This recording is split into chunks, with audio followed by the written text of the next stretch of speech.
চট্টগ্রামে যেতে একদিকে কিশোর গ্যাং ও মাদকের সবলত তরুণ সমাজ ধ্বংসের পথে ঠিক তখনই ভিন্ন চিত্র দেখা গিয়ে নগরী সুন্দর সমাজ গড়ার পত্তায়ে একজাক তরুণ তরুণী উদ্যোগে অনুষ্ঠিত যোগ্য সচেতনমূলক র্যালি 24 এপ্রিল নগরী দক্ষিণ বাকুলিয়া 19 নং ওয়ার্ডের তরুণ বাংলাদেশের উদ্যোগে এসেক ফুলুতুন শুরু হয় না এই রেলিও ময়দার মিল যায় না শেষ হয় এন্ডে অংশগ্রহণকারী তরুণ তরুণকল মাদক ইফটিজিং সহিংসতা ও কিশোর গ্যাংয়ের বিরুদ্ধে সোচ্চার হয় না নানান সচেতনমূলক বার্তা তুলে ধরে।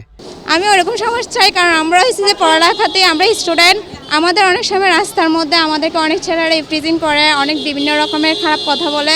আমরা চাই যে ওই জিনিসটা যেন বন্ধ হয়ে যায়, কারণ ছেলেরা আমাদের মেয়েদেরকে সম্মান জানি করতে পারে, অতটুকু আমরা এই পরিবেশটাই চাই।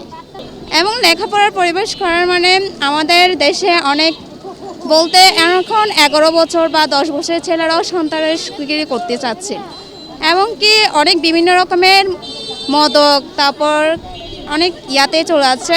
তো এই কারণে আমরা চাচ্ছি যে এবং ছোট ছোট বাচ্চারা অনেকটা খারাপ পথে যেহেতু চলে যাচ্ছে, ওদের জন্য জানি একটা সুন্দর সমাজ এবং পড়ালেখার জন্য জানি ওনারা সাহায্য করতে পারে, অতটুকুই আমরা চাচ্ছি। যেন আমরা সুস্থভাবে কোচিংয়ে যেতে পারি, স্কুলে যেতে পারি, কোনো ছেলে যেন আমাদেরকে ইফটিজিং না করে। এই জন্য আমরা একটি সুন্দর সমাজ চাই।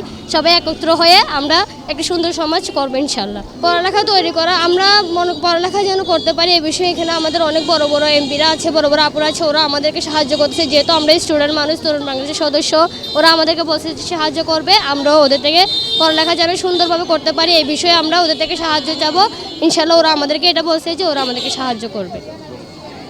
প্রধান বক্তা হিসেবে উপস্থিত আছিল সমাজসেবক 17, 18, 19 নং ওয়ার্ড বাকুলিয়া চট্টগ্রাম সিটি কর্পোরেশনের সংরক্ষিত মহিলা কাউন্সিলর পদপ্রার্থী রিমা আক্তার। তরুণ বাংলাদেশ কর্তৃক আয়োজিত আজিয়ের এই সুন্দর সমাজ চাই। ওরার অনুষ্ঠান নাতে বেশি সুন্দর লাগি। ওরার যে টপিক্স বিষয় সুন্দর সমাজ চাই, এই টপিক্স কেন আর মনরে বেশি অনুপ্রাণিত করছি। এই যে ইতারা যে সমাজের সুন্দর আয়োজন করছি, ওরা অসংখ্য ধন্যবাদ জানাই তরুণ বাংলাদেশ কর্তৃক আয়োজিত অনুষ্ঠানের সভাপতি এবং সেক্রেটারিরে। এই তারা যে এবার বিশেষজ্ঞ অনুষ্ঠান আয়োজন করছি। আমি চাইতে বৃহত্তর বাকুলিয়ার 3 ওয়ার্ড মিলিয়ে সুন্দর এই যে বিভিন্ন দুর্নীতিমুক্ত, মাদক মুক্ত, নারী নির্যাতন, ইফটিজিং এই সকল বিষয়ে তারা যে তুলি ধরছি এগিন পরিত্রাণের বিষয় অবশ্যই আই মাথাত রেখি।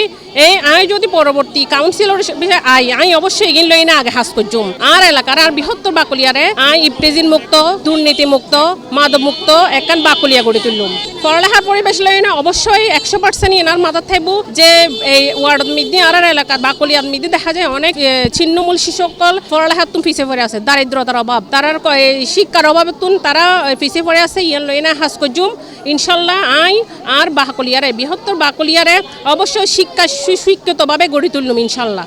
বিশেষ অতিথি হিসেবে উপস্থিত আছিল চট্টগ্রাম মহানগর যুব দলের গণবিষয়ক সম্পাদক মোহাম্মদ জসিম, বাকুলিয়া থানা ছাত্র দলের যুগ্ম আহ্বায়ক ফরহাদ হোসেন সহ আরো বোধকে। আপনি মনে করেন যতক্ষণ পর্যন্ত অপসর সুস্থ পরিকল্পনা এবং সমন্বয় না থাকলে দেশের কোনো উন্নতি হবে না, দেশের কোনো কাজ হবে না। সমন্বয় হলে তাহলে সবকিছু হবে। আমরা যদি বাংলাদেশের মধ্যে প্রত্যেকটা সিটি কর্পোরেশনে যদি সিটি গভর্নমেন্ট যদি রূপ ধারণ করে, সিটি গভর্নমেন্ট যদি আসে এক হাতে যদি থাকলে চলে সমাজের প্রত্যেকটা অঙ্গনে সৃষ্টি হবে। এই ধরনের আয়োজন শুধু সচেতন নয় বরং সামাজিক ঐক্য গড়ে তুলতে গুরুত্বপূর্ণ ভূমিকা রাখিব। তরুণকলর সম্মিলিত প্রচেষ্টা উগ্র নিরাপদ সুন্দর অপরাধমুক্ত সমাজ গড়ে উঠিব এমন প্রত্যাশা ব্যক্তির।